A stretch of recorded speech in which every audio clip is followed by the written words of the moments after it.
Au début, là, quand j'ai commencé à consommer, là, je me disais pas, comme tu dis, là, ça va-tu me nuire plus tard, je vais-tu avoir des problèmes avec ça? Ça m'est pas passé dans l'esprit. Là. Mais moi, plutôt, la drogue, là, je trouve que c'est une habitude. Moi, j'étais pas accroché vraiment à ça. C'est, à un moment donné, tu tiens du monde qui en prend. Puis à un moment donné, c'est ça. Le soir, il y en a qui vont aller jouer au baseball, il y en a qui vont aller au cinéma. Mais nous autres, ben, dans notre soirée, bon, on va essayer de trouver de l'argent, on va s'acheter de la poudre, puis on va triper, tu sais. Essayer de trouver de l'argent, t'as-tu fait des folies pour te ramasser pour consommer, toi?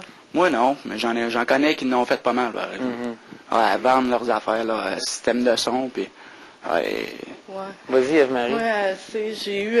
ça fait peut-être 3 ans que je joue de la guitare, OK? Puis à un moment donné, bon, ben... Tu sais, j'avais une guitare acoustique, une guitare électrique, tu sais, j'étais bien contente. Puis là, ben, à un moment donné, il manquait d'argent. J'ai tout vendu. Puis dans le fond, ben, tu sais, ils m'en reviendront jamais, là, ces guitares-là, tu sais. Parce que là, ben, ils ont tous été sniffés puis fumés, tu sais, comme on pourrait dire. Parti en fumée. Et Steve, je reviens à toi parce que toi, tu es en chaise roulante, mais il y a 3-4 ans, tu l'étais pas. Non, j'étais un grand consommateur avant mon accident. Je consommais du PCP, puis avant mon accident, je consommais pas mal trop. C'était excessif, là, la mescaline, puis les activants, là, les pellules. Puis, à un moment donné, je commençais à être dépressif. Là, j'avais plus le goût de rien faire. Tu sais. Tout ce que je voulais, c'était ça. Je voulais ma dose. Là. Puis même, j'étais rendu tannant. Là. Mes parents, ma mère, elle était tannée de moi. Tu sais. J'allais chez eux, là, puis j'allais y voler sa bière. Tu sais. Moi, tout ce que je voulais, c'était ça. Là. C'était... Vers la fin, là, c'était vraiment fuir. Là. Au début, non, mais vers la fin, là, tu sais, tout ce que je voulais, dans le fond, c'était... À un moment donné, là, j'arrêtais pas de parler de suicide. Puis mes parents, ma mère, elle me disait tout le temps, là, je vais te faire embarquer si t'arrêtes pas, tu sais. Embarqué par la police? Ben oui, elle voulait m'envoyer en dedans, tu sais, pour que j'arrête au moins. Puis c'est ça, elle m'a donné un coup de tête, je suis passé en avant d'un bloc, je suis monté en haut, 15e étage, puis j'ai sauté en bas. Puis j'ai fait ça un coup de tête de même, là. T'étais pas à jeun, là?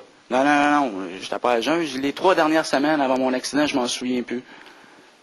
Fait que c'est juste pour te dire, là, que m'a donné, ça va trop loin, là. Mais après ça, par exemple, j'ai profité de mon hospitalisation pour désintoxiquer. Puis j'ai pris la chance qui passait, puis j'ai arrêté de consommer complètement, ça fait 2 ans. Oui, mais en même temps, trouves-tu que toi, c'est un peu comme tous tes comportements, les agissements, il y a la drogue ensuite qui t'a amené à faire une tentative de suicide. Quand tu étais à l'hôpital, là, est-ce que tu t'en es voulu? Ce qui est le fun, par exemple, de la mescaline, c'est tu vas parler avec tout le monde, tu es social, tu dis vraiment ce que tu penses.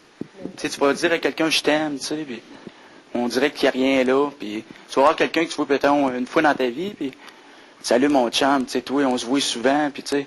Oui, mais en même temps, Steve, je te connais un peu plus maintenant. Ça fait 2 émissions que tu fais Écoute-moi, puis tu es un gars de même aujourd'hui. Tu es capable de dire à quelqu'un que tu l'aimes, que tu es bien dans ta peau.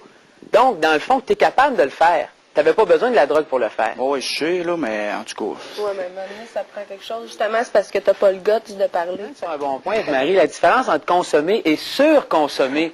On entend souvent la différence entre les deux. Y a-t-il quelqu'un qui peut m'éclairer là-dessus? Il y a surconsommé. La messe, là, tu sais, qu'est-ce qui arrive, c'est que tu peux facilement là, prendre une dose, puis qu'elle soit trop forte. Puis là, tu perds carrément la tête, tu as de la misère à parler, puis tu as de la misère à marcher. Fait que, tu sais. Et tu n'as pas le contrôle sur la dose que tu prends? Oui, tu peux avoir le contrôle, mais des fois, elle peut être traite. Si tu te fais un café, là, puis que t'en mets un peu, là, tu peux aussi mettre ramasser, là, puis ta journée, là, tu t'en souviens plus le lendemain. T'en veux toujours plus, c'est ça. Là, tu vas en prendre un peu, là, tu vas dire, bon, ben, tu sais, je suis capable, là. Parce que toi, tu vas l'aimer. Parce que tu vas faire, là-dessus, tu vas faire des affaires inimaginables. Comme je me suis déjà vu grimper des immeubles, pas par l'intérieur, mais carrément par le mur, avec rien. Puis, tu dis, pourquoi on recommence après? Parce qu'après ça, tu te vois avoir fait ça, là. Tu dis, je peux peut-être faire quelque chose de mieux, encore de pire. Puis tu mets toujours ta vie en danger, la vie des autres en danger, puis il n'y a personne qui va dire que toi, tu ne peux pas te dire, ben, j'arrête ça parce que c'est trop. Ah, c'est comme Clark Kent et Superman. Mais t'es quand même, t'en es pas conscient du danger quand tu prends ça. Oui, t'en es conscient, mais tu l'oublies. Tu t'en fous. Tu l'oublies totalement. Quelqu'un va te dire, fais pas ça, c'est dangereux. Ben, c'est pour ça que je le fais, justement. T'es conscient, mais il est gelé, le danger. Puis c'est comme le reste.